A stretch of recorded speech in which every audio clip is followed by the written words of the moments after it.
নমস্কার বন্ধুরা, আজকে নিয়ে এসেছি পটলের একটা দুর্দান্ত স্বাদে নিরামিষ রেসিপি, নিরামিষ পটল পনির পসিন্দা। খেতে অসাধারণ হয়। ভাত হোক বা পোলাও, রুটি হোক বা পরোটা, সব কিছু দিয়ে খেতে ভীষণই ভালো লাগে। তৈরি করা খুব সহজ। তাহলে চলুন শুরু করা যাক আজকের এই পটলের নিরামিষ রেসিপিটি। সঙ্গে আছি আমি আপনাদের বন্ধু মহুয়া। আমার চ্যানেলে আপনাদের সবাইকে স্বাগত জানাচ্ছি। তাহলে চলুন দেখে নিন আজকে পটলের এই নিরামিষ রেসিপি। আমি এখানে বেশ কয়েকটা পটলকে ভালো করে ধুয়ে তারপর পটলের খোসাগুলো কেটে নিয়েছি। সমস্ত খোসা কেটে নিয়ে নিই, অল্প অল্প করে খোসা একটু রেখে দিয়েছি। এইভাবে পটলটা কেটে নিলে পটলটা দেখতেও ভালো লাগে আর রান্নার পরে খুব বেশি নরম হয়ে যায় না। এবার আমি পটলের গায়ে এইভাবে একটু চেরা লাগিয়ে দিচ্ছি, যাতে পটলের ভিতরে নুন ঝাল মিষ্টি সব কিছু সুন্দরভাবে ঢোকে আর পটলটা খেতে ভালো লাগে। 4 থেকে 5টা এভাবে পটলের গায়ে চেরা লাগিয়ে নিচ্ছি।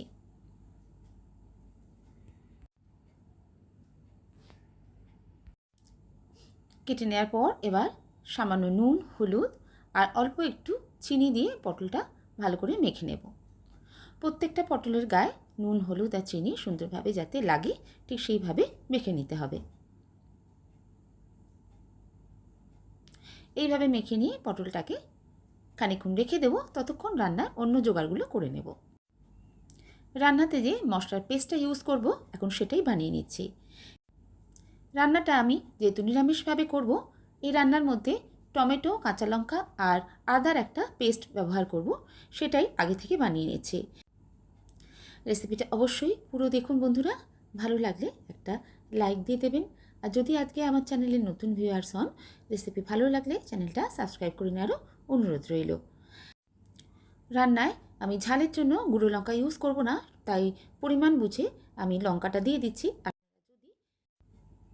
আপনারা যদি ঝালটা একটু বেশি পছন্দ করেন তাহলে লঙ্কার পরিমাণটা বাড়িয়ে দেবেন, বা যদি রান্নায় গুঁড়ো লঙ্কা দিতে চান সেটাও দিতে পারেন। আমি এখানে দিলাম না। সব কিছু একটা পেস্ট তৈরি করে নিয়েছি। এবার চলে এসেছি রান্নাটা বসাতে। কড়াটা বসিয়ে দিয়ে দিলাম পরিমাণ মতো সর্ষের তেল। প্রথমেই পটলগুলো ভেজে নেব।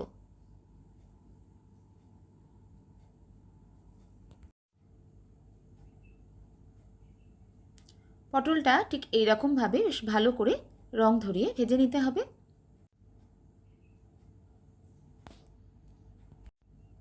এবার ভাজা পটলগুলো তুলে একটা বাটিতে আমি নিয়ে নিচ্ছি। এবার ওই বাকি তেলের মধ্যে ফোড়নে দিয়ে দিলাম গোটা গরম মশলা, কয়েকটা ছোটো এলাচ, দারচিনির কাঠি একটা, লবঙ্গ, সঙ্গে দিয়েছি একটা তেজপাতা, সাদা জিরা আর ছোটো 1 চামচ হিং। ফোড়নটা কয়েক সেকেন্ড ভেজে নেব। ফোড়ন থেকে যখন সুগন্ধ আসবে এবার এর মধ্যে দিয়ে দিচ্ছি তৈরি করে রাখা মশলার পেস্টটা। গ্রাইন্ডারে যেটুকু মশলার বাটা ছিল সেটা ধুয়ে একটু জলটাও দিয়ে দিলাম। এবার মশলাটা ভালো করে কষে নেব। মশলাটা একটু কষে নেওয়ার পরে এবার এর মধ্যে দিয়ে দেব কিছু গুঁড়ো মশলা, হলুদ গুঁড়ো, জিরে গুঁড়ো, ধনে গুঁড়ো আর কাশ্মীরি লঙ্কার গুঁড়ো। ঝালের জন্য আমি গুঁড়ো মশলা আগেই বলেছি ইউজ করিনি। এবার সব কিছু মশলা একসঙ্গে কষে নেব। মশলাটা খুব ভালো করে একটু টাইম নিয়ে কষে নিতে হবে, যতক্ষণ না মশলা থেকে তেল ছাড়তে শুরু করে। সামান্য একটু জলও দিয়ে দিচ্ছি।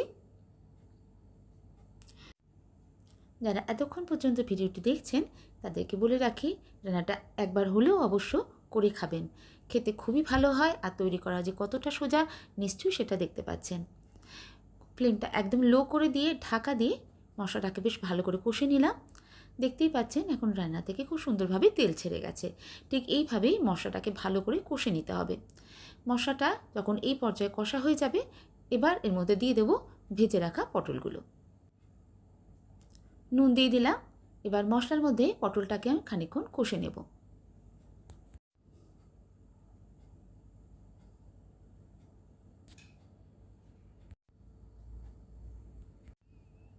এদিকে একটা বাটিতে আমি খানিকটা পনির নিয়ে নিয়েছি। পনিরটা হাত দিয়ে এইভাবে একটু গুঁড়ো গুঁড়ো করে নিচ্ছি।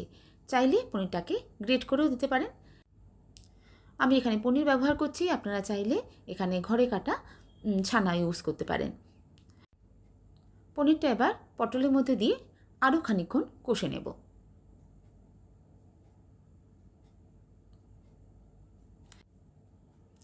মিডিয়াম টু লো ফ্লেমে রেখে প্রায় 1-1.5 মিনিট মতো আমি এটাকে আরও খানিকক্ষণ কষে নেব।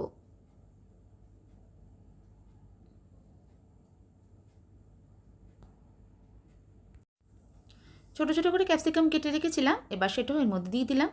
ক্যাপসিকামটা দিয়ে আরও 1 মিনিট মতো আমি এটাকে কষে নিচ্ছি। ভালো করে কষে নেওয়ার পর এবার এর মধ্যে দিয়ে দেবো গরম জল।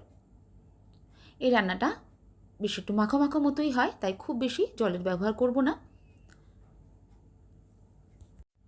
অল্প একটু চিনি দিয়ে দিচ্ছি। এই রান্নাটায় অল্প একটু চিনি খেতে ভালো লাগে। যদি আপনি চিনি খেতে পছন্দ না করেন তাহলে চিনিটা স্কিপ করতে পারেন। ভালো করে চিনিটা মিশিয়ে নেওয়ার পর এবার ফ্লেমটা একদম কমিয়ে দিয়ে ঢাকা দিয়ে রান্না করে নেব 2 থেকে 3 মিনিট। দেখুন রান্নাটা কি অসাধারণ দেখতে হয়েছে। এবার এর মধ্যে দিয়ে দেব, রান্নার শেষে এবার এর মধ্যে দিয়ে দেব গরম মশলার গুঁড়ো। গরম মশলাটা রান্নার মধ্যে ভালো করে মিশিয়ে দিয়ে আর 1 মিনিট রান্না করে নেব, যাতে গরম মশলার গন্ধটা সুন্দরভাবে রান্নার মধ্যে চলে আসে। তার আগে দিয়ে দিচ্ছি 2টো গোটা কাঁচা লঙ্কা। ফ্লেমটা একদম কমিয়ে দিয়ে ঢাকা দিয়ে দিলাম জাস্ট 2 মিনিটের জন্য। নিরামিষ পটল পনির পাসিন্দা এখন একদম রেডি। এবার গ্যাসের ফ্লেমটা আমি অফ করে দিচ্ছি। তারপর স্ট্যান্ডিং টাইমে 1 মিনিট রেখে সার্ভ করে দেখাচ্ছি। বানিয়ে নিলাম পটলে বেশ একটু অন্যরকম স্বাদের রেসিপি বা অন্য স্টাইলের রেসিপি, পটল পনির পাসিন্দা। পটলের নানান রকম রেসিপি আমরা সারা গরমকাল জুড়েই খাবো। সবার বাড়িতেই পটল প্রায় রোজই রান্না হয়ে থাকে। একবার এইভাবে আমার মতো করে পটল পনির পাসিন্দা রেসিপিটা বানিয়ে দেখবেন, আশা করছি আপনাদেরও খুবই ভালো লাগবে। নিরামিষ দিনে এরকম একটা রেসিপি বানালে বাড়ির সবাই খুবই মজা করে খাবে, আর ভাত রুটি পোলাও পরোটা সব কিছু দিয়েই দেখবেন খেতে খুবই ভালো লাগবে। তাই একবার হলেও বানিয়ে খাওয়ার অনুরোধ রইল, আর ভালো লাগলে কমেন্টে জানাতে ভুলবেন না। আজ আসি বন্ধুরা, আবার কোনো নতুন রেসিপি নিয়ে আপনাদের সঙ্গে দেখা হচ্ছে। সবাই ভালো থাকবেন, সুস্থ থাকবেন। সবাইকে অসংখ্য ধন্যবাদ।